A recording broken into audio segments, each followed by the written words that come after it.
आज मैं फिर इंग्लिश ग्रामर में डायरेक्ट इनडायरेक्ट का नेक्स्ट भाग लेकर आ रहा हूं, जो भाग 10 है। 9 पार्ट यानी 9 भाग तक मैंने लोड कर दिया है और आज 10वां भाग डायरेक्ट इनडायरेक्ट का मैं पढ़ाने जा रहा हूं। और उसमें आज मैं इंपरेटिव सेंटेंस पढ़ाऊंगा, जो मैं असर्टिव और इंट्रोगेटिव दोनों पढ़ा चुका हूं। ठीक है,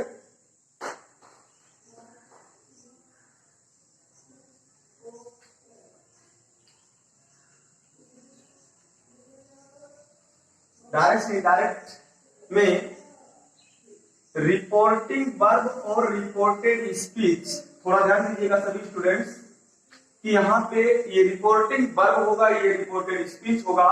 और रिपोर्टेड स्पीच जब असर्टिव हो तो इसका सारा सब रूल मैंने पढ़ा दिया है, और जब रिपोर्टिंग वर्ब इंट्रोगेटिव हो उसका भी मैंने 2 वीडियो बना के डाल दिया है। और आज मैं जब रिपोर्टेड स्पीच इंपरेटिव हो वो रूल मैं आपको बोलने जा रहा हूं। तो सभी स्टूडेंट ध्यान देंगे कि रिपोर्टेड स्पीच इंपरेटिव में होगा तो हम इनडायरेक्ट में कैसे बदलेंगे। सबसे पहले हम आप लोगों को यह बताएंगे कि हम रिपोर्टेड स्पीच जो इंपरेटिव सेंटेंस में हो, यानी इंपरेटिव सेंटेंस की पहचान मैं कैसे करूं कि वो सेंटेंस इंपरेटिव में है कि नहीं। तो इंपरेटिव सेंटेंस की शुरुआत जो होती है वो 4 प्रकार से होती है। नंबर 1 होता है स्टूडेंट्स जो वर्ब से शुरू होता है, वर्ब से शुरू होता है। दूसरा होता है प्लीज या काइंडली से शुरू होता है। तीसरा होता है डोंट से शुरू होता है। चौथा होता है लेट से शुरू होता है। ठीक, तो सभी स्टूडेंट ध्यान देंगे कि यदि कोई सेंटेंस ऐसा तुमको दिखाई दे जो वर्ब से शुरू हो तो वह सेंटेंस इंपरेटिव होगा, या ऐसा कोई सेंटेंस जिसमें प्लीज या काइंडली से शुरू हो वह भी सेंटेंस इंपरेटिव होगा, या जिसमें डोंट से शुरू हो वह भी इंपरेटिव होगा, और लेट से शुरू हो वह भी इंपरेटिव होगा। ठीक है, तो अब तुम लोगों को ये सेंटेंस पहचान क्लियर हो जाना चाहिए। अगर सेंटेंस इंपरेटिव में है तो अब सबसे पहले पहचान करेंगे, और अगर पहचान हमारा क्लियर हो गया कि रिपोर्टेड स्पीच ना तो असर्टिव है ना इंट्रोगेटिव है, वह सेंटेंस क्या है, इंपरेटिव है, तो अब हम डायरेक्ट से इनडायरेक्ट के रूल को पढ़ाने जा रहे हैं। ठीक है, तो सभी स्टूडेंट्स डायरेक्ट से इनडायरेक्ट के रूल पर विशेष ध्यान दें। इसमें क्या होता है कि पहले रूल की हम बात कर रहे हैं। ठीक है, पहला रूल जो होता है, सबसे पहले हम बात कर लेते हैं कि यदि वर्ब से शुरू हो, यानी रिपोर्टेड स्पीच में जो इंपरेटिव सेंटेंस हो वह वर्ब से शुरू हो, तो तुम्हें पहले रूल में क्या करना है, जो डबल इनवर्टेड कामा हटाने के लिए तुमने अभी तक पढ़ा है कि दैट का प्रयोग किया गया है, इफ या वेदर का प्रयोग किया गया है इंट्रोगेटिव में, और WH वाले इंट्रोगेटिव में WH ही रख दिया गया है। लेकिन अगर इंपरेटिव है और इंपरेटिव सेंटेंस इससे वर्ब से शुरू है तो हम डबल इनवर्टेड कामा हटाने के लिए टू का प्रयोग करेंगे। पहला नियम, ठीक, क्या प्रयोग करेंगे, टू का प्रयोग करेंगे। दूसरा नियम क्या कहता है कि जो मैं सेड की बात किया हूं, सेड को मैं असर्टिव में बताया हूं कि उसे टोल्ड में बदलना है, इंट्रोगेटिव में मैंने बताया है कि उसे आस्क्ड में बदलना है।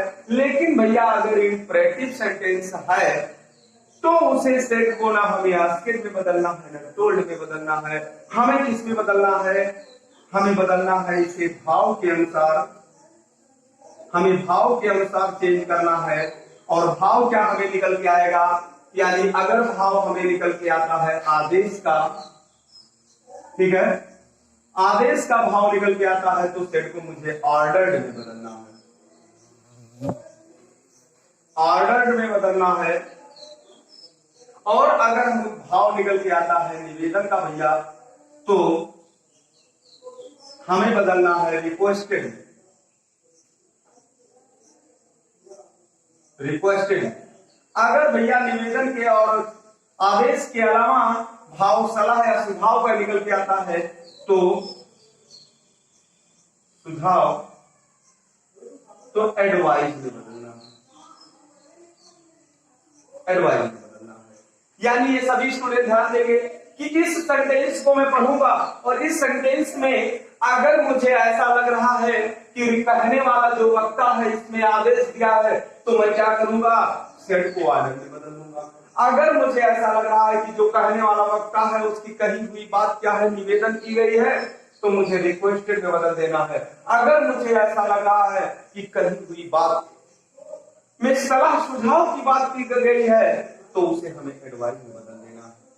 ठीक है, ये मैं बात कर रहा हूं किसकी, जहां वर्ब से शुरू हो इंपरेटिव सेंटेंस। अभी डोंट, प्लीज और लेट के नियम को मैं आगे थोड़ा जो है अलग से बताऊंगा। केवल अभी ध्यान दीजिएगा जहां पे वर्ब शुरू हो, वर्ब से शुरू हो इंपरेटिव सेंटेंस। ठीक है, तो इस को लिख लें, यानी टू का प्रयोग बीच में करेंगे, इन्वर्टेड कॉमा हटाने के लिए सेट को हम बदल करके ऑर्डर, रिक्वेस्टेड, एडवाइस में कर देंगे। और इधर की जो बात है यानी रिपोर्टेड स्पीच में हमें जो प्रोनाउन चेंज करना है, अगर हमको प्रोनाउन मिल रहा है तो वो प्रोनाउन पहले के ही तरह चेंज होगा। पहले के ही तरह भैया बदला जाएगा। ठीक, प्रोनाउन पहले के ही तरह बदला जाएगा। और इसमें टेंस की कोई जानकारी ही नहीं मिलती है कि कौन सा टेंस है, तो टेंस बदलने की बात ही नहीं आएगी। और कुछ अदर वर्ड जो चेंज किए जाते हैं, वो वर्ड अगर मिल रहे हैं तो उसको भी मुझे पहले की तरह चेंज करना है। ठीक, यहां तक सभी स्टूडेंट समझ गया होगा कि यदि रिपोर्टेड स्पीच इंपरेटिव सेंटेंस में हो, और इंपरेटिव सेंटेंस में कब होता है, जब या तो वह सेंटेंस वर्ब में हो, वर्ब से शुरू हो, या तो प्लीज या काइंडली से शुरू हो, या तो डोंट से, या तो लेट से। अगर वर्ब से शुरू है तो तुम्हें बीच में टू लगाना है और सेड को ऑर्डर्ड या रिक्वेस्टेड या एडवाइस में बदलना है। और प्रोनाउन अगर रिपोर्टेड स्पीच में मिल रहा है तो उसको पहले के ही नियमों पर बदलना है। ठीक है, अब मैं एक एग्जांपल की बात करता हूं। एक एग्जांपल मैं दे रहा हूं, जैसे he said inverted comma, he said inverted comma open the door. देखिए यहां पे कहा गया कि he said open the door. यहां पे देखिए ये है रिपोर्टेड स्पीच और ये है रिपोर्टेड वर्ब। और भैया यहाँ पे हमने एक पहचान बताया, जो डबल इन्वर्टेड कॉमा के अंदर है वही रिपोर्टेड स्पीच है, इसमें कोई डाउट है नहीं। अब इसको तुम्हें पहचानना है, ये असर्टिव, यहाँ पे फुल स्टॉप लगा होगा, लेकिन भैया यहाँ फुल स्टॉप लगा होता है। असर्टिव सेंटेंस भी हो सकता है और इंपरेटिव भी हो सकता है, क्यों, क्योंकि फुल स्टॉप लगा।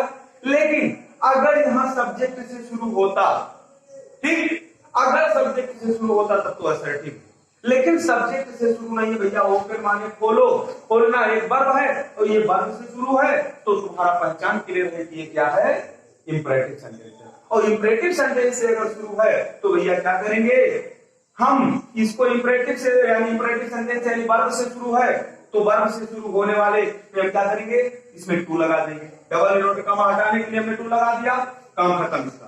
और भैया क्या करेंगे, सेट को भी मुझे बदलना है और सेट को बदलेंगे कब, इसका भाव देख लेंगे। उसने कहा ओपन द डोर, दरवाजा खोल दो, तो भैया मुझे ऐसा कहीं ना कहीं ऐसा मुझे लग रहा है कि वो आदेश कर रहा है, यानी ही ordered to open the door. आगे इसमें कोई प्रोनाउन नहीं दिख रहा है, तो प्रोनाउन बदलना ही नहीं है, तो ओपन द डोर वही लिख दीजिए, ओपन द डोर। ध्यान दीजिए सभी स्टूडेंट्स, इसके और अधिक से अधिक एग्जांपल बुक में देख करके सब लोग करिए। आगे मैं नेक्स्ट वीडियो में डोंट के नियम और प्लीज काइंडली और लेट के नियम को लेकर आऊंगा। अभी वर्ब से जो शुरू है इंपरेटिव सेंटेंस, उसका मैं नियम बता दिया हूं, इसको तब तक लर्न करिए और याद करिए। जहां भी ना समझ में आए उसे मुझे कॉल करके या कमेंट करके